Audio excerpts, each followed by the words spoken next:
And what'd you do? What'd you do yesterday, bro? What'd you do yesterday? I got my invite, highest placing local person at Columbus Regional. And what deck you play? White Forest, All it's right. broken. It's broken. Let's get into it. Let's get into the top. Let's get into this goo. Alright. 3 L's that. This card's broken. Flip it. Flip it. Sure. Yeah, 3 L's that. Card's broken. Add specials, extender, starter, it's literally everything. Like, the amount of times you go, I need a top deck, and if you top deck this, you're probably breaking anything as long as it resolves. 3 Sylvie. This is standard. Then 1 Lzet, 1 Astelar, 1 Rusia. I see some people play 2 of Astelar. It's fine. I played the 1. I thought it might be a little bit inconsistent. The problem with her is that she is quote unquote the best starter, but loses to every hand trap in the game, aside from Droll, which Droll cooks the stack otherwise. So you play the one of her to beat Droll. This card's busted. You could play 2 of it, but it's the only one that's not a 1-card starter, so worry not. And Rusia, some people cut it. I like it. Just good extender. In fact, though, one game I sided it out, it came up. So I was like, I still ended up winning that game, but I was like, actually, I should probably keep this. Then Diabelle's and Vengeance and Diabelle Star. And shiny art. Yep. Yeah, this is how I win every game. Yeah, Diabelle Star, you only need 1. Vengeance, because it's second target for wanted. This card's just also insane. This card, fantastic. I was a bit too greedy with it yesterday, though. You should probably just be making Vengeance by yourself more often, but it's...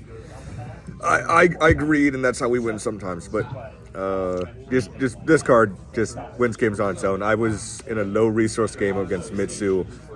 I just ended up summoning this and just attacking them for 3 turns in a row to win. Yep. That's all the main deck monsters, aside from 3 Droll, 3 Fua, 3 Ash. You play Ash because it hits Perulia, actually, but because you can play through Fua. Normally you just give them 2 draws and then just set up a really good board anyway, or you can even give them no draws a lot of the time if you just set the trap card, which I'll get to later. But yeah, these are only hand traps. No Imperm? That would be in the trap section. But also, actually, I can just mention that, I'm not playing Imperm. You don't... What? Every White Forest player's like, I don't know if I should be playing Imperm. And then after I saw the first guy just cut it, I was like, say less. Alright. And I'll get to why next. 3 wanted. Card's great. I always want to draw it. 1 deception. 1 of this. It's a target off of Sylvie. It also... You mainly play this because its name is so good. Sinful Spoils the White Forest searches off of Lzet or Sylvie or Murcielago or any of them. 2 field spell. I've seen people play 3. I don't know if I necessarily like 3. Card's very good. I just don't know. If anything, I'd actually play 2 and a copy of Terraforming so I could thrust for it. Broken. Because that came up a few times. I had thrust, and I was like, I can't really get a starter with this based on the way of the board. Whereas if I had Terraforming, I could have. 1 Tails, you only need 1. Hollowed Azamina to search for deception. This card is broken because it lets you fuse the roasted Azamina monsters. I'll save this for later. 3 Foolish Burial Goods. This is the reason you don't play Imperm, because you just Foolish Burial Goods for Black Goat if you need to.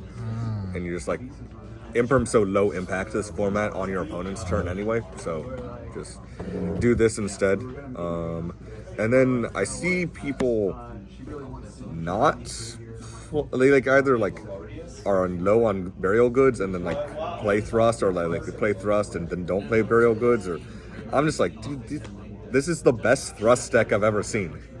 Look at the amount of spells that you're playing. Look at the amount of stuff you have to search, the variety, and not just side deck options. Just you get engine with your Thrust. I don't get it, but yeah, Thrust is busted. Played the 1 Talon, of course. Cross out Compelled By because you can't beat Droll. And that's all the spells. was interested to note about Called By. It came up. The Synchro Monster, if you like hit a hand trap, I just added it back with the Synchro Monster and you just set it. And I was like, that's disgusting. hey, anytime you get to do that, it feels like cheating. Oh, and one Philia Diabelle to go along with the Curse of Diabelle.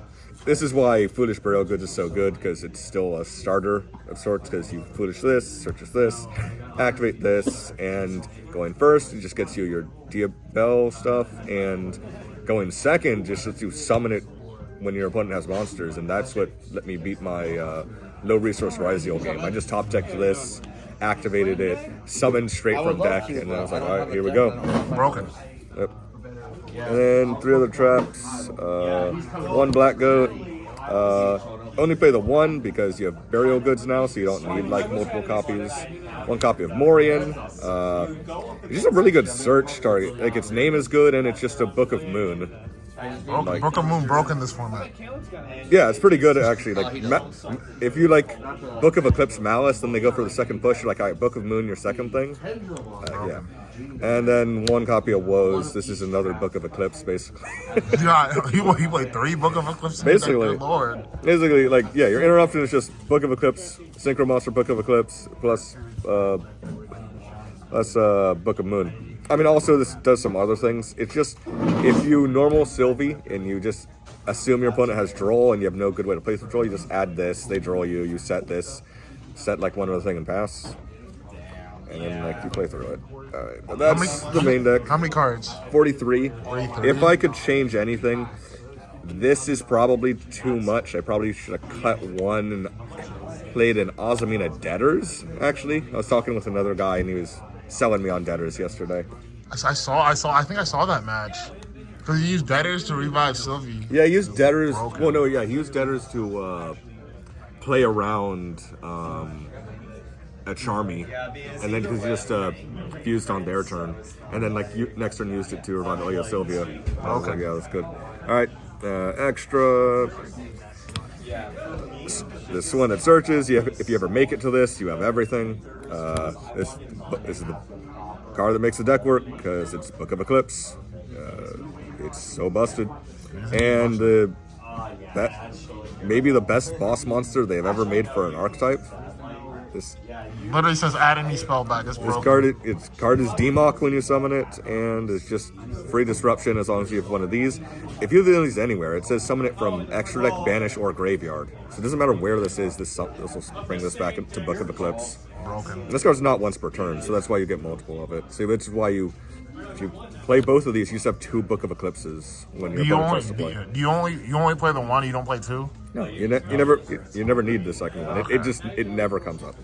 Okay. 1 copy of Poplar. It was fine. It's okay. It's just a target for this. You use it to make Vengeance Dragon sometimes. And run the Synchros, 1 Chaos Angel. It's great. A lot of times you can make Light and Dark. 1 copy of Duration. It has an effect that gains life. I also made it part of an end board in game 1 once, and it was actually pretty good. And Vengeance Dragon, it's just the best generic, level 12. Like Legacia is just not quite it anymore. This card just quick effect on your opponent's turn. Broken. Alright, those are Synchros. Then for Azaminas, we played Murcielago, Searcher, Sylvia, Amina Gate, 1 Saint Azamina. It came up a lot less than it normally did yesterday. I normally make this all the time. It's just not how the game's played out. However, it won me 1 game against Malice because nobody ever reads this card. And he just goes, affect target in my graveyard. I'm like, you can't do that. And 1 Moa Regina. This card's awesome. Often you can make like a good board, and then your opponent nibs you, and you're like, I don't even care.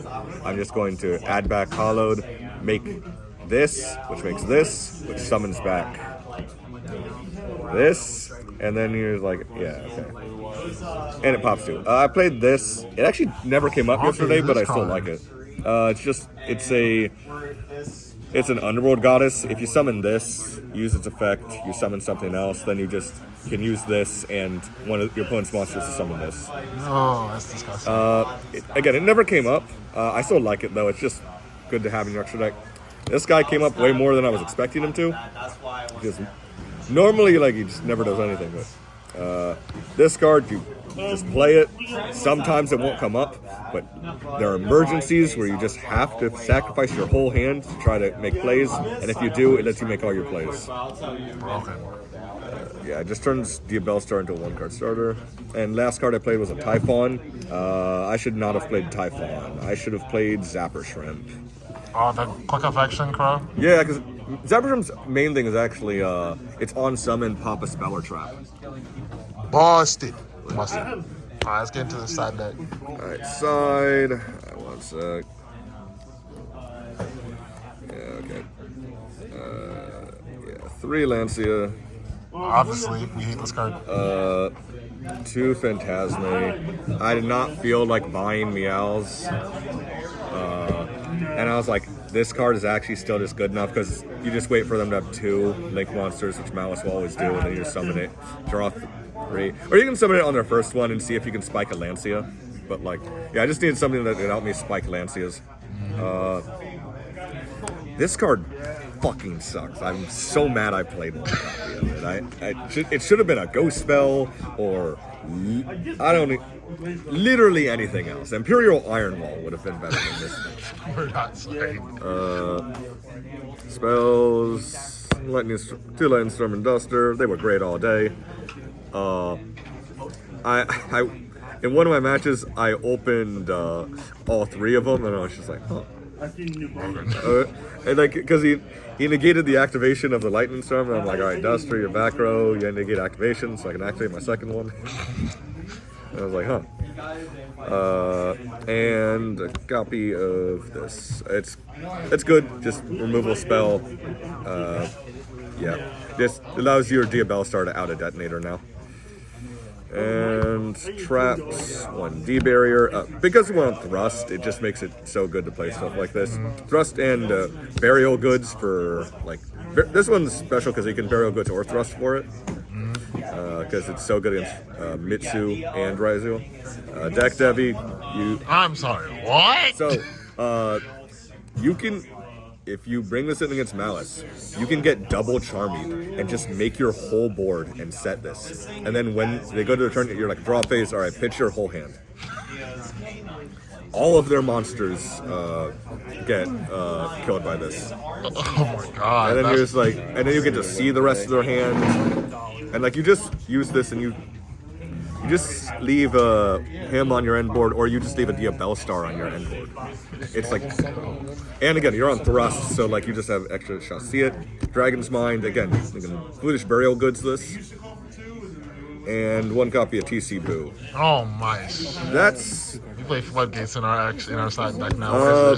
So, this one, I like it because, again, Malice can't play through it, Mitsu can't play through it, Ryziel struggles to play through it, and you can bring it in going second against both Mitsu and Malice, because like if you can't break their full board, you can break like most of it, then just set this, and they just can't play on their turn, so you get another turn.